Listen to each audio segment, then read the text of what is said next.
People who have great ability to concentrate, great ability to focus, great ability to define and stay consistently within their priorities tend to be very successful in this world. And self-discipline is an essential component in that. Whether you're talking about some kind of academic achievement, some kind of musical achievement or athletic achievement or whatever it is, some achievement in the realm of business or the arts or science, generally comes to people who are very focused and who understand how to order their priorities. In a word, they are disciplined people. I've always been disciplined myself, because I've always lived a disciplined life. I lived in a disciplined household, like there was no such thing as I don't want to. So even now, if I wake up and I don't want to do something, I don't need someone to tell me to do it, so I'll do it anyway. Being a man isn't about not feeling things. It's about acting the way you're supposed to act, regardless of how you feel. We act. We're men of action. We get things done. So the world got built. All of it. You need to become a man of action. Stop worrying about how you feel. Stop worrying about what you're supposed to be doing. How about that? But what happens is, if you believe that there's very little potential, how much action are you going to take? Nothing, little.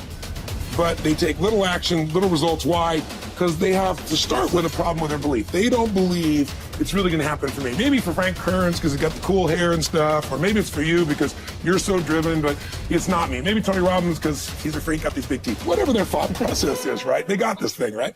And when you take a little potential with a little action, what kind of results do you get? Lousy little results. And when you get little results, what does that do to your belief? You go, see, I told you this was a waste of time. And then what happens? You tap even less potential. You take even less action. You get even worse results, and your belief gets even weaker. And this sucker feeds on itself until you are in a downward spiral. It's poisonous. It's poisonous and it's self-fulfilling. Now, what if something could happen that could come along and fill you with a sense of absolute certainty? Not like I believe, but where you know. In you guys' case, mine as well, we knew because we had to. Because we burned the boats. There was no other option. We had to find a way. We weren't going to live that way. We all did it in different ways and for different reasons, but in essence, that was it. If you get yourself in a state of certainty that this is going to work, I'm going to find a way, and if this doesn't work, I will make the way, then you tap a lot more potential.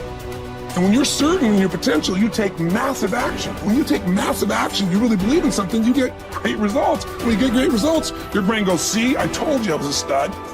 I told you this thing would work out. Now you're even stronger. You tap more potential, take greater action, greater results. That's how you went from $300 in a week to $2,500 in 5 days to $100,000 in a month to $1 million in a day. Same thing with you. And we get momentum. That's why the rich get richer and the poor get poorer. If you just make a decision, it can be sometimes the day that starts you on a brand new journey. Sometimes when you look back on it, the day that you decided was just about as exciting as the day when you finally accomplished the project. That when you finally made the decision, you finally got through whatever barriers kept you from making that decision, and finally you made a decision. Now some decisions are incidental and some are small, and some are part of a working day. But sometimes decision making can be one of the most important days of your life. Maybe a decision you postponed, and now you understand the penalty of postponing that decision. You've got to do something, and finally you come to the conclusion, today is the day. I now decide. And whether you decide on a new direction, whether you decide on a refinement in philosophy, whether you decide to act when before you haven't acted, you decide on a series of things that you're going to do, you decide. Deciding can be such an incredibly important, very exciting, inspirational day. So that can be an incredible source of inspiration. Now, if you don't follow through, it's not going to last all that long. If you decide and then, postpone and you decide but you still don't get to it for a week or a month or a year, soon all that energy and that source of inspiration is all dissipated. I believe that the single most important skill is the ability to make effective decisions, because everything comes from decision. You only get new results if you take new actions. You only take new actions if that decision comes first. In other words, decision is the father or mother of all action. But not all decisions are equally good, as we all know. And the quality of our life comes down to the quality of our decisions. You want action. Action means you have to make some decisions along the way. And decisions, most people are so afraid to make the wrong decision, they don't make any decision. That is what you really need to be afraid of, being stagnant. So, get up and go. That idea isn't going to execute itself. You have to do it, and you have to do it now. Don't wait anymore. Don't think anymore. Don't plan anymore. Don't contemplate anymore. Don't make any more excuses or justifications. Don't rationalize anything else. No. Take the risk. Take the gamble. Take action now. No complacency. By 66, Pompey had already earned the title Magnus, making him, in fact, and in name, Pompey the Great. He had reconquered Spain. He had served as Rome's consul not once but twice. He had defeated Spartacus in the Third Servile War. And now he was being sent to dispatch the Cilician pirates who terrorized the Mediterranean. Before he left, he stopped for a private consultation with the Stoic philosopher Posidonius, one of the great minds of the ancient world. Posidonius' advice might have seemed rather redundant. Be the best and always superior to others, he had told the ambitious general, quoting a line from the Odyssey. But Posidonius wasn't talking about achieving more victories over the enemy. He was talking about conquering the self, not honors, but being honorable. Plutarch tells us about a far less famous general and statesman in Greece, many generations before Pompey. Despite his brilliance on and off the battlefield, Epaminondas was appointed to an insulting minor office in Thebes. In fact, it was because of his brilliance that he was put in charge of the city's sewers. Instead of being provoked or despairing at his irrelevance, a number of jealous and fearful rivals thought it would effectively end his career. Epaminondas took fully to his new job, declaring that it is not the office that brings distinction to the man. It is the man who brings distinction to the office. With hard work and earnestness, Plutarch wrote, he proceeded to transform that insignificant office into a great and respected honor, even though previously it had involved nothing more than overseeing the clearing of dung and the diverting of water from the street. Best is the person who adds shine to their accomplishments with their discipline, not the other way around. This is what Posidonius was trying to tell Pompey, although Pompey failed to fully realize it. In the end, it's not about what we do, it's about how we do it, and by extension, who we are.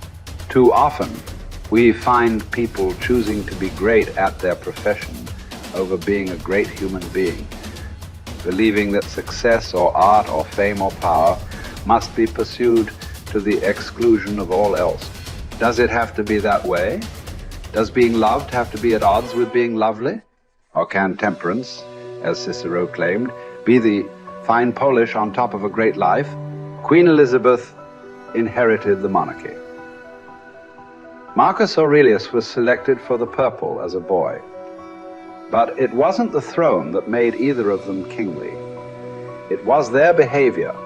They were what the ancients called first citizens, for their character as much as their rank. As Marcus said, his aim was never to be the most powerful king, never to conquer the most territory, or build the most beautiful buildings. Instead, he was after perfection of character, to live your last day, every day, without frenzy or sloth or pretense. It just happens that wonderful external accomplishments, like those achieved by Elizabeth and Marcus, can come out of internal endeavor. They are not the goal, they are the byproduct. Conquering the world is almost easy after we have fully conquered ourselves. Certainly fewer people have done the latter than the former. This is what you find when you study the true masters of any profession. They don't care much about winning, about money, about fame, about most of the things that have come their way as a result of their success. Their journey has always been towards something bigger. They aren't running a race against the competition. They are in a battle with themselves. Self-discipline has never been about punishment or deprivation. It is about becoming the best that you are capable of becoming. The battle to be the best has less to do with beating others and more to do with beating down those urges. those flaws, those selfish instincts that every human has. There was never enough for Pompey, nothing sacred. His endless ambition, his insane love of glory, as Posidonius called it, would ally him with Caesar, setting in motion the destruction of the republic he once loved. He would wake up to this Faustian bargain eventually and fight valiantly to preserve Rome, but it would be too late. He would be defeated by Caesar's armies at Pharsalus in a day, losing everything that he had acquired, and then shortly thereafter losing his life as well. His last words would quote another ancient playwright, Sophocles: "Whoever makes his journey to a tyrant's court becomes his slave, although he went there a free man.